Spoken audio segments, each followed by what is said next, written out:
And I'm only skipping this top part because it's pretty much just illustrating the exact same thing that I started with on Friday, which was to write this non-function as two explicit functions, so solving for y, so you'd have a plus or minus version, and kind of showing how you take the derivative of each one separately, versus how it's so much easier just to take the derivative of the whole thing at one time. So it's really, if we have time, I'll come back to it, but it's more of an illustration of what we already did and why we wouldn't probably write it as two separate functions just because it takes much longer,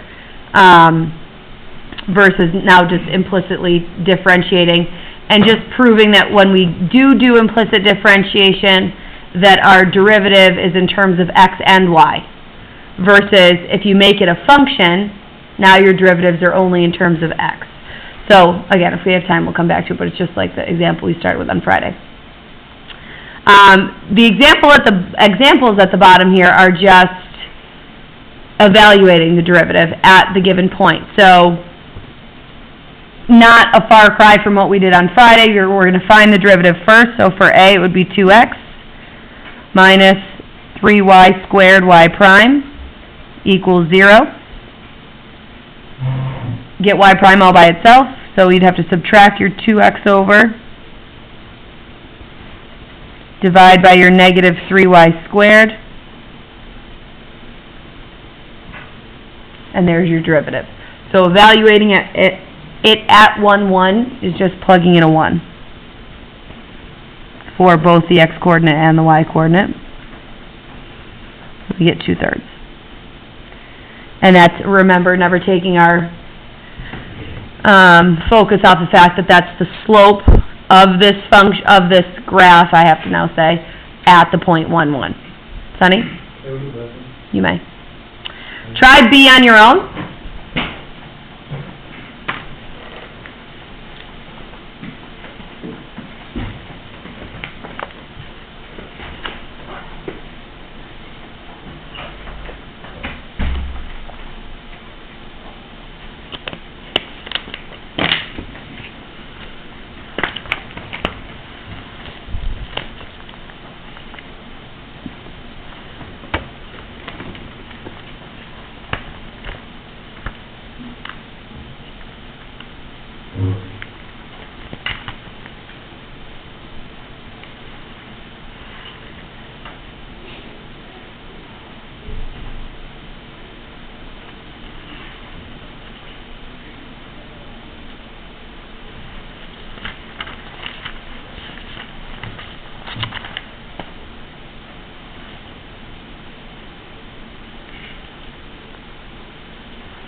Oh. Very trouble. I'm like looking at Lauren's homework. I'm like, I thought she wasn't here. How'd I get that? She lost the mic.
Sure.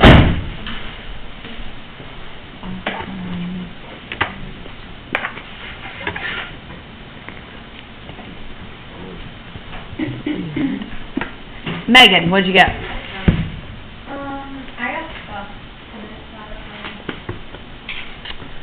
stuff. We bring it up? Can you play teacher?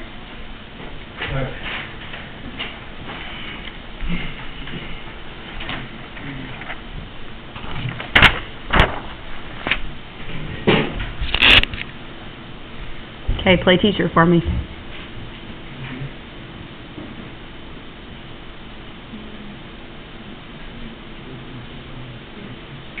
I know, I'm sorry. I know it's not a voluntary thing.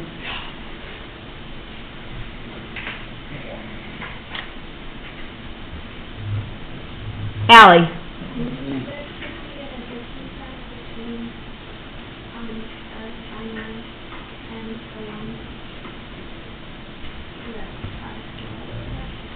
Right here?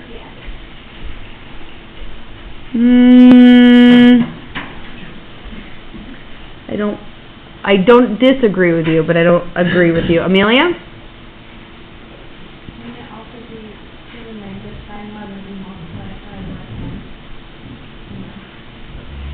Not quite communicated properly. Catherine? Correct. So, when she's doing the product rule, first times derivative of the second, the derivative of cosine, Megan, is negative sine, well, and you'd keep the y the same initially. So it would be negative sine y times an additional y prime. You're kind of changing the derivative and taking the y prime all at the same time. Does that make sense? So it would not be a prime there. It would just be negative sine y times an additional y prime. And then out in front would be this negative x y prime sine y. Negative x y prime sine y. And we would subtract over this, so it would equal negative cosine y. And then we would divide from there. So y prime would equal negative cosine y over negative x sine y, cosine y over x sine y. Okay? Any disagreements with that derivative? Then, oops. Anthony, what did you get for your answer? 1 over 2 radical 3. Good. Perfect. So evaluating by plugging in an x as 2 and a pi over 3 for y. So it's going to be the cosine of pi over 3 over your x is 2 times the sine of pi over 3 for y. And then the cosine of pi over 3 is 1/2 over 2 times the sine of pi over 3 is root 3 over 2. These 2's will cancel. So it's 1/2 divided by root 3. Keep, change, flip. 1 over 2 root 3. If you wanted to rationalize, you could multiply by root 3 over root 3, which would be root 3 over 6. So this or the root 3 over 6 are the final answers. Good. Pass that back. Was that Megan? Okay. All right, so on the back, we have 4, other than the circle, so I guess 3 new types of graphs. These are non-functions, and we're not learning these types of graphs by any stretch of the imagination. We're just being exposed to some non-functions and the visuals of these non-functions so that we can continue to wrap our head around why we need implicit differentiation. So we're just going to, here's the equation for the, I think it would probably be called a cissoid, I don't really even know. There's the equation for it, and we're trying to evaluate the derivative at 2, 2. In other words, we'll find the slope of the tangent line at 2, 2. So if we were to sketch a tangent line at that point, one thing we can say for sure is that we expect our evaluation and slope to be a positive number. How positive, you could kind of guess and ballpark what you think that would be, based on, it kind of looks like it will eventually go through this point, or at least somewhat close. So if you just counted a rise and a run, rise 2, run 1, the slope should be in the ballpark of 2. It's not a bad idea to like just get your finger on the pulse of that so you know if your answer is completely bizarre or not. So it looks like it should be in the ballpark of 2, but we're going to go ahead and differentiate and then evaluate our derivative at 2, 2. So what method, Aaron, would you use to get started on your finding of the derivative?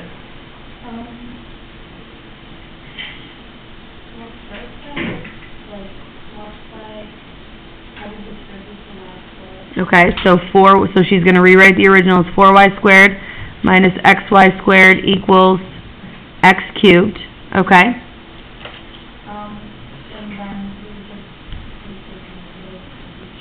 Good. So the derivative of the first term would be 8. Well, what would it be, Aaron? Good.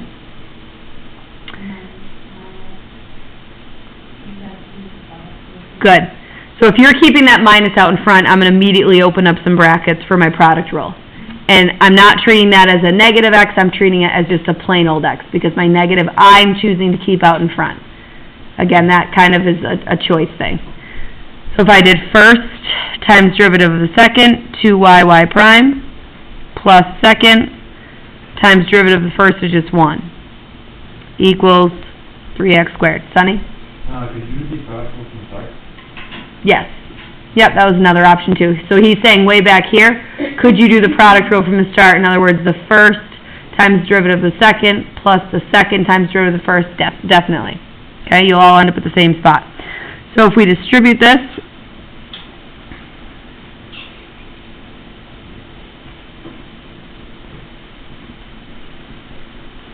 and I'm going to add my y squared over, and at the same time, because these two terms that I've left over here have a y prime, I'm factoring that out.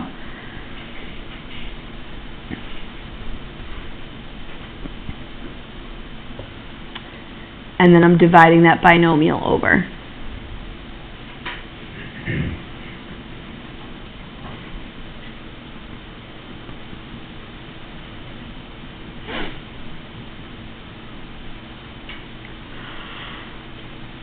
And then, of course, we're evaluating this at 2, 2. So a 2 goes in for the x, and a 2 goes in for the y. So what's 3 times 2 squared? 12. Plus 2 squared would be plus a 4. And 8 times 2 is obviously 16, minus 2 times 2 times 2 is 8. So I get 16 over 8, which is 2. So your slope, that was my estimate as well. When I drew the tangent line and estimated, I got 2.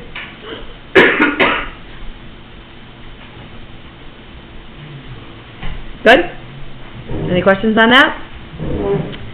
Something else that someone suggested, obviously Sunny just suggested the product rule here, but someone in the first class today suggested doing this. They rewrote it like that. Do you see how that's helpful? Could you even do 4 minus x equals y squared, or would that be hard?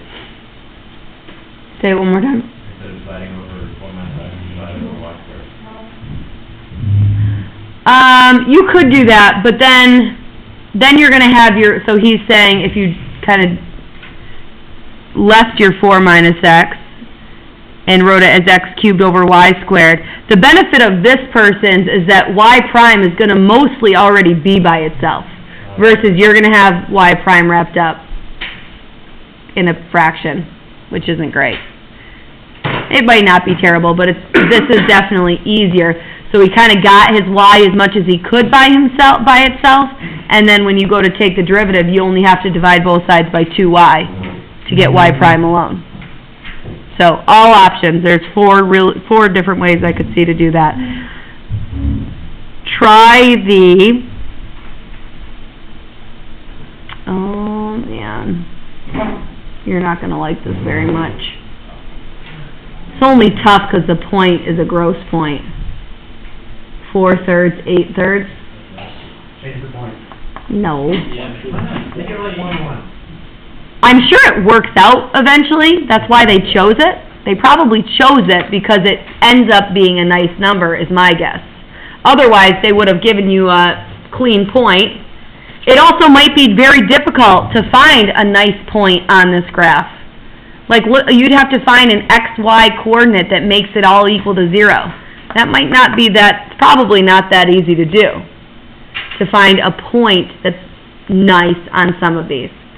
So find the derivative first, and then we'll check each other's progress at that point, and then plugging in is just algebra, arithmetic really, PEMDAS, fractions.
Stefan,